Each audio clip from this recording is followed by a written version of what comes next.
Morning Primer, picking up where Mindset and Motivation Monday left off. No hype, just strategy, mindset, and direction from KGCI, Real Estate on Air.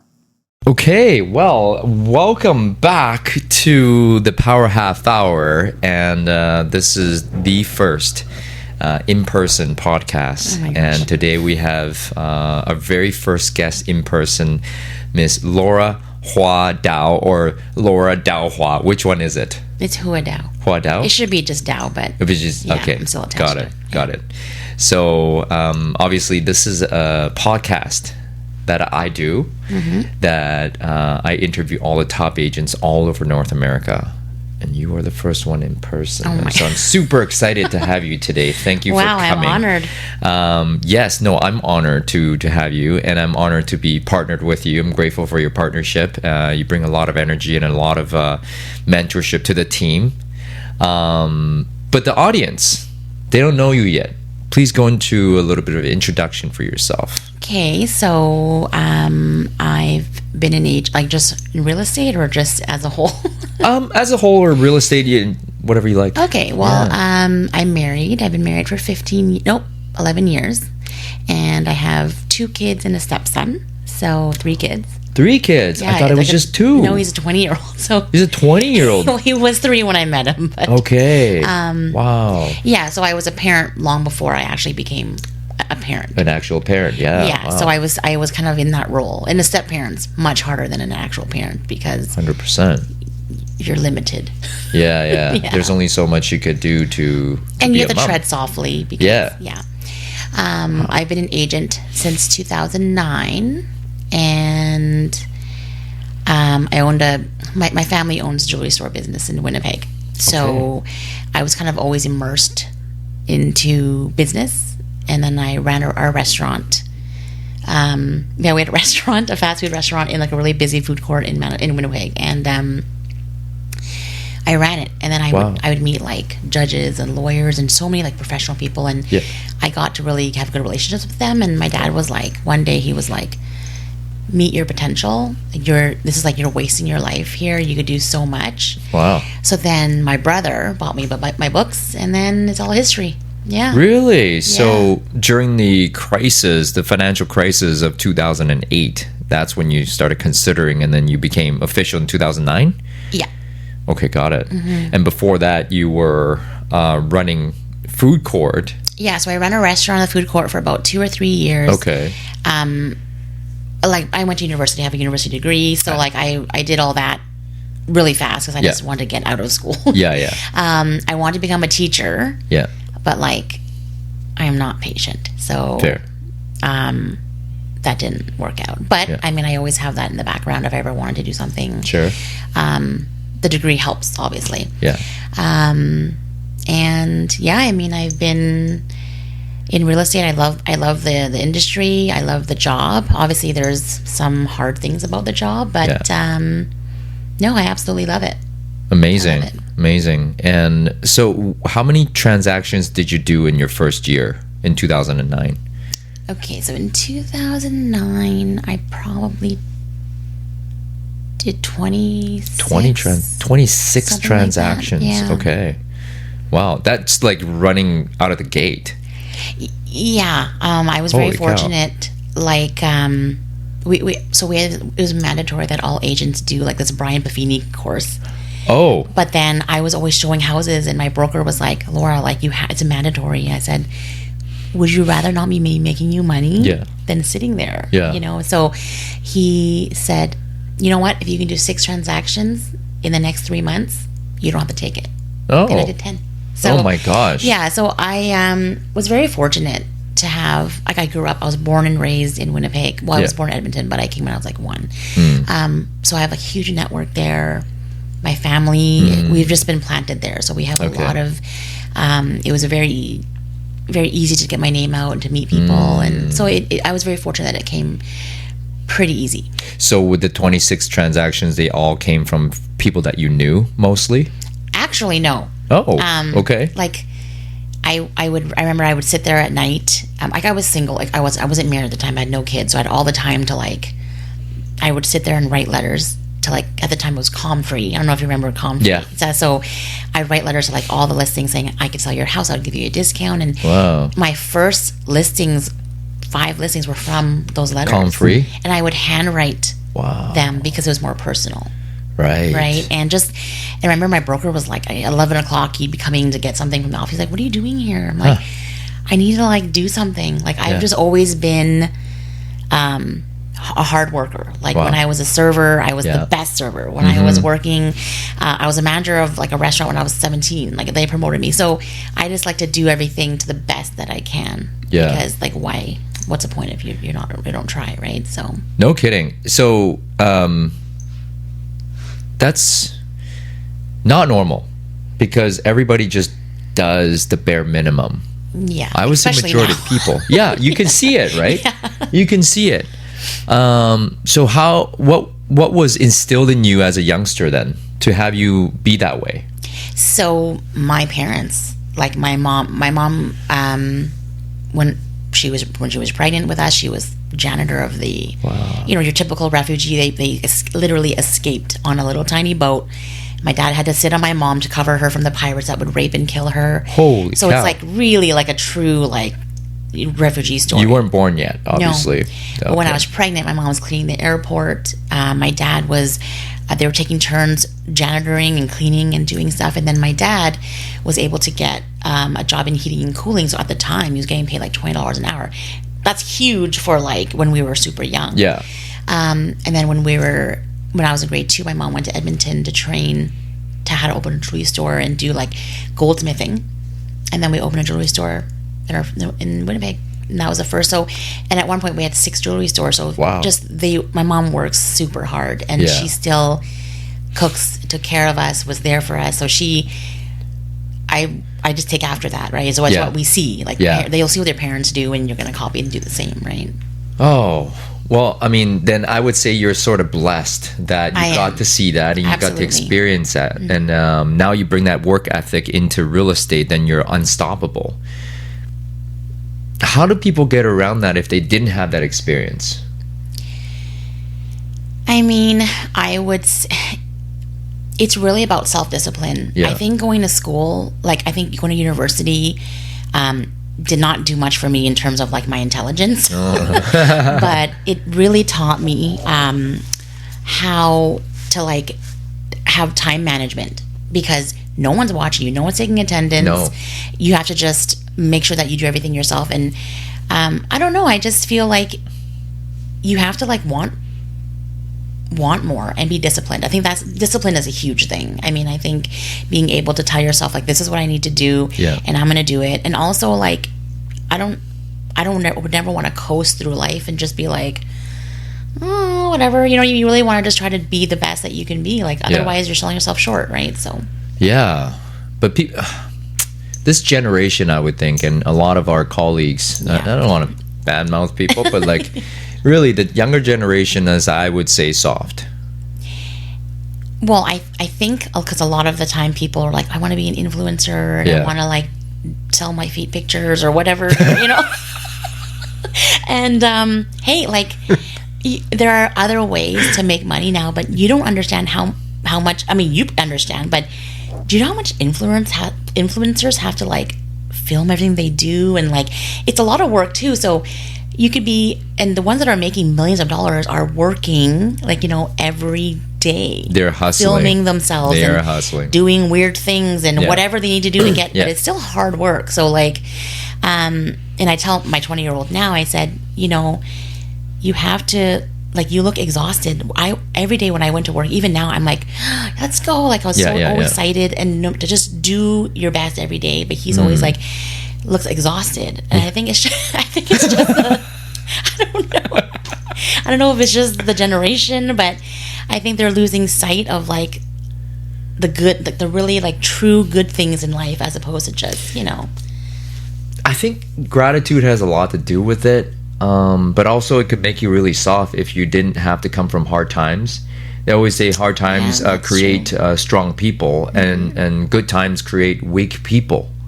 Yep. Right? And but I think that's partially our fault in terms of parents because we make their life so easy. Right. So it's kind of like a really hard place. to properly discipline and neglect your kids enough amount to make them more self-sufficient or make them more.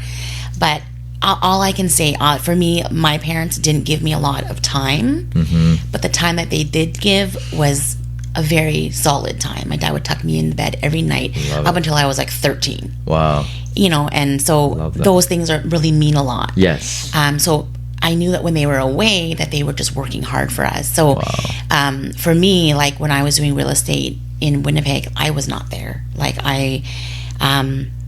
it was the time we had to just work as much as we could, and it was just a different thing. So hopefully my husband explains that to my kids too, right? Like, oh, mommy's working or daddy's working when he's away. But my son Aaron, who's 11, will tell me, he's like, well, you have to work because, you know, you have to take care of us. I'm like, yeah. So like, as long as I think you're talking to them and making them understand that, like, you know, and it's for work, you're not just out like getting lit or anything, like I mean. And I think they understand. Luckily for us, we didn't turn out bad because we totally could, right? But I think at the end of the day, good parenting and like, it really goes a long way. Like, I think it really, talking to your kids is so important. I think it's communication at the end of the day. I love what you said about it's not the time spent with them, it's how you spend the time with them. And the little tuck-ins, the little conversations before bed, perhaps sitting them when even you're not hungry but they're eating dinner and you're just exhausted, but just sitting there. Even with my oldest, like when he comes home from work at midnight and I'm so tired, I just sit, because that's like the quality time, right? That's like when you want to like see how they're doing, right? And like the 10-year-old and the 20-year-old have different struggles, right? But they both, who doesn't like to feel that they're cared about, and I want to know what they're doing, right? So, So for the young parents out there, if you're hustling right now, it's all about communication, just like any other relationship. Yes. If they know that you do care for them and do care about them, it's not so much a time spent. Glenn Sanford told me last year before I took the role of president of eXp Realty Canada, it's kind of like, if you don't see your parents work hard, they won't learn that from you. No. And if you're just around all the time and you're not working, they don't know how to work hard. So in essence, I think you did the right thing. You worked hard and you communicate and talk to your kids. So hopefully they'll turn out okay. And the time that we spend, like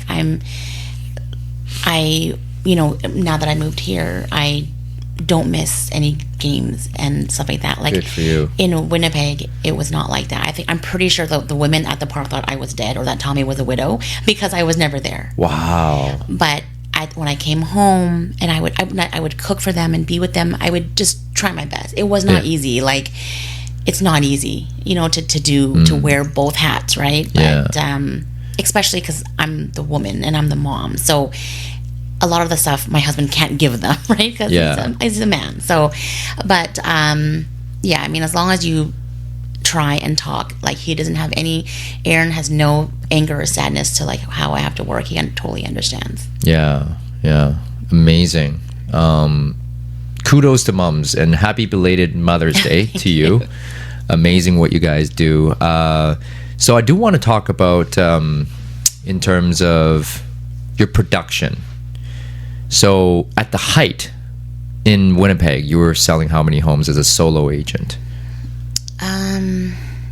My biggest year, I believe. So solo. I 76 something like that. 76 deals as a solo agent. And how many of those were listings? How many of those were buyers? Buyers are probably about 60%. Oh my God. But as I was leaving Winnipeg, most of it was listing, like 80%. So that's when you started to leverage a bit of a team? No. That's still just, I solo. think, the more established. I only joined a team for 2 years.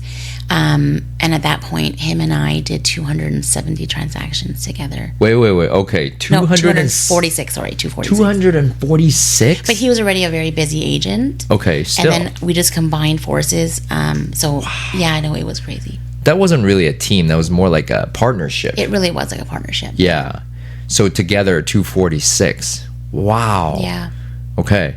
And now talking about the transition from Winnipeg to Vancouver. First of all, it's a big adjustment. It is huge in every way. In every way, like more expenses. Yep. And you're away from home. Mm-hmm. And you have to give up your business. Yeah. Why? Well, my son has autism, so it didn't matter. So my husband's from here, so okay, we'd come visit all the time. Oh, okay. Yeah, so he's born and raised here. He's perfect. Yeah, so his whole family's here, and obviously, as a parent, if your child has something like a disability, we mourned it for a long time. Well, I mourned it for a long time by myself, and as he got older, I started like getting super frustrated with the whole system in Manitoba. Yeah. I started looking to BC just to look. Yeah. And there's so many resources here. And you know what? I said, I don't care. I don't care about making X amount of dollars. Yeah. He has one life, so he needs to be given the best chance that he can. Absolutely. So the only condition was that as long as I don't live in a piece of crap and I don't live in like somewhere really far. Yeah. And we lived in a place that's, safe and decent for my kids, then Amazing. we'll move. So we were there for spring break. The trip was already planned, and we found a place and didn't even sell our house yet. Didn't have money in hand, just bought blindly. And the rest is history. You're here. Yeah. It all happened so fast too, it seems. It had to happen fast because it was hard to leave my parents. And it was hard. It was just hard. Like, who wants to move at the age of 40 to like a different province and like start from scratch? It's not. You're 40? I'm 42. You're 42? Yeah. Wow. How Okay. old do you think I am? I don't know, like 36. Oh, thank you. No, wow. I'm old. Not old. Oh, I'm older. Okay. Yeah. Wow. So that's a big adjustment at that age. You have no idea. Moving at that age, because you're already well established from 2009 to 2023. That's 14 years of real estate, and you built a big business. You had to let it all go, but the bigger purpose was to help your son. Right? 100%. Yeah. And at the end of the day, as long as we owned a house and we had some like roots planted, like if real estate didn't work for me and I just didn't sell a house, and I could go work for I have a university degree, I have lots of like I have experience, so I could work for the government or whatever. It didn't matter at that point. Because he is the first priority. Of course. Yeah. Wow. So you would do anything, whatever it takes. Well, even now, like, I try to work as much as I can, but between like driving him and if he has a meltdown at school, I have to go pick him up. So I can't I can't go to all the things that all the realtors do. And but you know what? That's okay. I had 14 years to build something, and I feel like the 40s are like the years to like not enjoy, but just chill a little bit, like maybe focus on something different, because I can't work as hard as I'd want to, and that it kind of kills me. And I'm always like, oh gosh, but at the end of the day, I look at him and he's doing so well, and that's my main focus.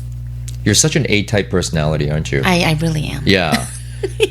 What's that like to pull back from that? Because you were go. It is hard, right? My husband is an amazing human being. He definitely does some like wellness checks on me, because he knows that I need to be.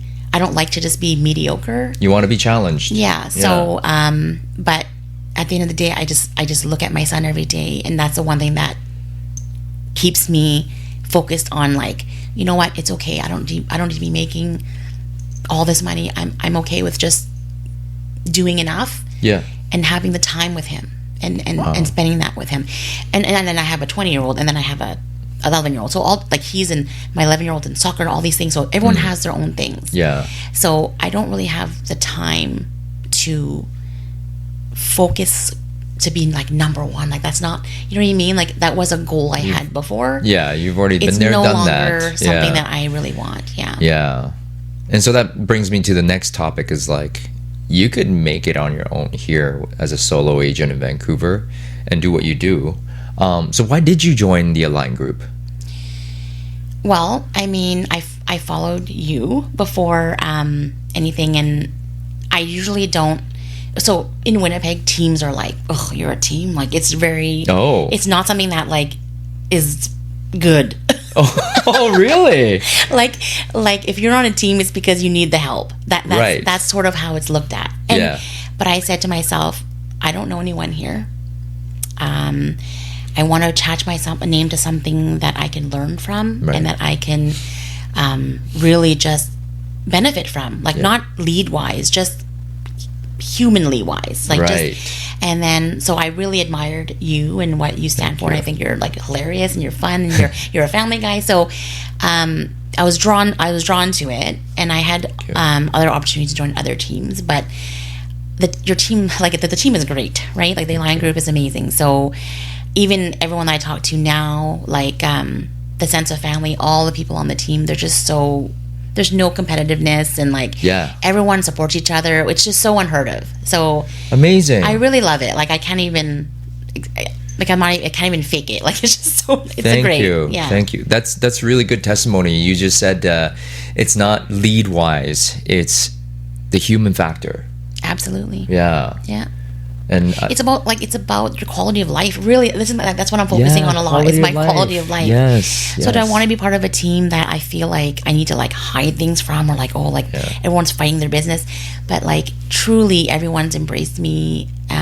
Our group chats are just hilarious, and like I just love the sense of family that it has, and it's amazing for a group that big. Everyone really just like watches each other, which is amazing, and cheers each other on, and it's just it's great. Amazing. Thank you for that testimony, because I don't know what I don't know, and obviously I try to create that environment, and to hear from you, it means a lot. So thank you. You're welcome. Thank you for your partnership. And we're doing well right now. Our team is really grown, and at the end of the day, we do want to provide that culture. Yeah. Right. I mean, anyone that watches, that follows any of us will see the positivity. Like, there's no negativity. I've never thought one negative thing. Wow. Yeah, which is because I have bitchy moments. But I'm it's very great. It's great. Thank you. And I also want to thank you for being open and vulnerable and sharing with us, because I know you had a big moment. You did share the very first time on social media, and so that was big for you. So thank you for sharing with us today as well. It felt good to do it, to be honest. Good. Yeah. Good. Yeah, kind of like a little bit of release. It was a big relief. Yeah. Because everyone's wondering, like, why did she leave? Like, and also I wasn't able to post a lot about Evan because it's not like a normal kid. So I didn't want questions. I didn't want people like, oh, why is he like that or whatever. But now I'm like, I don't care, dude. Like, this is what it's going to be. This is what it is. But I've helped a few people. People have messaged me off of it. So, yeah, I mean, amazing. That's all I wanted, was to raise awareness to it and give people a light on, like, my life now, right? Yeah. It's not like it was before. Yeah. Wow. So this whole big transition and real estate, and now the 40s are more about quality of life. Absolutely. I really like that, because I'm in the exact same place. Like, because how much more can we chase the ego? Yeah. How much money can we make?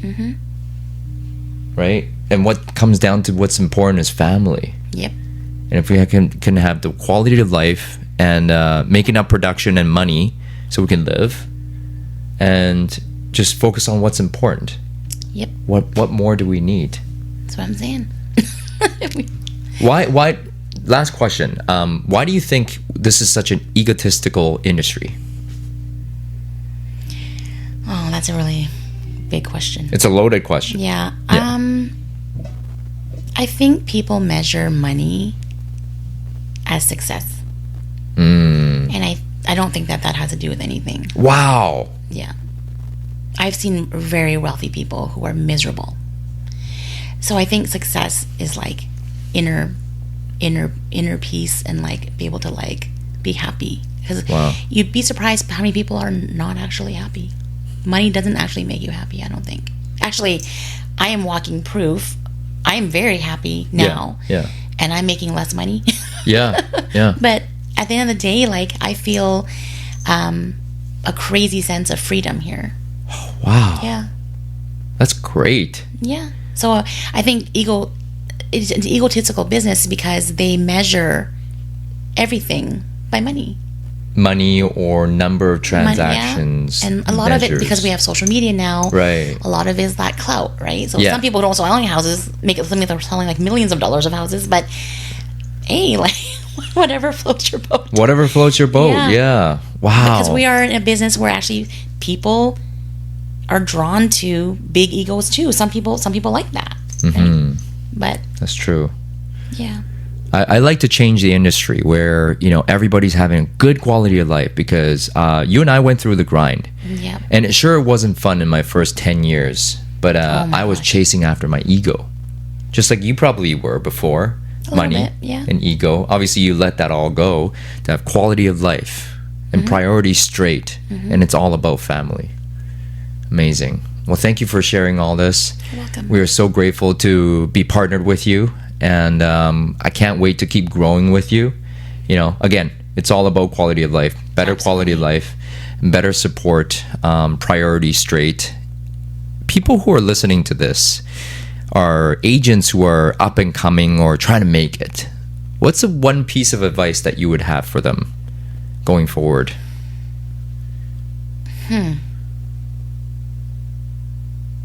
I would say, a piece of advice. Honestly, for me, I've always just stayed true to who I was. Like, I didn't take on clients that made me want to kill myself. Like, I didn't take on the business that would drain me. Just gotta stay true to what you are, what makes you happy. And at the end of the day, money is not everything. So I think sacrificing yourself and your dignity sometimes it's just not worth it. So just know who you are and stay true to it. I think even people on social media who are successful, like you, for example, you are true to who you are. You are the same. You're not. So people are drawn to that. So I mean, being real and being authentic is very important. That's really good advice. I think that's the first time we've ever heard that on the show. Really? Because it's more like a lot of it is like tactical, how to get more business. But being true to yourself and keeping your dignity, and sometimes is better than profit. Because a lot of times we sacrifice our dignity to make a little bit more money, just that little bit more. But if you're authentic and true to yourself, I think that creates longevity in the business. Longevity, because it's like not a race; it's a marathon. Right? Oh, I love that. Yeah, I think if you want to be in it for the long haul, people will appreciate authenticity, and I think like more than blowing smoke and just I love that. Yeah. Well, that's why I love you. You are so authentic. You're so real. And that's why I wanted you today to share with us. I didn't know I was the first person on. Yeah, first person, in person.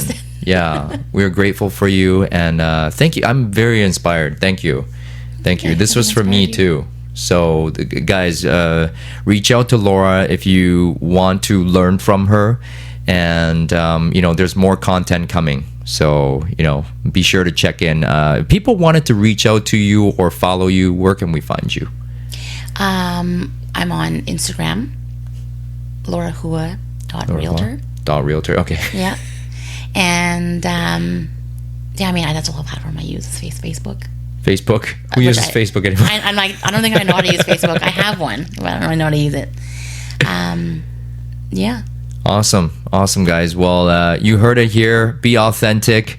Get your priorities straight. And it's all about family, quality of life, not about the ego, not about the most money. Have a great life doing real estate. Thank you, and we'll see you all next week.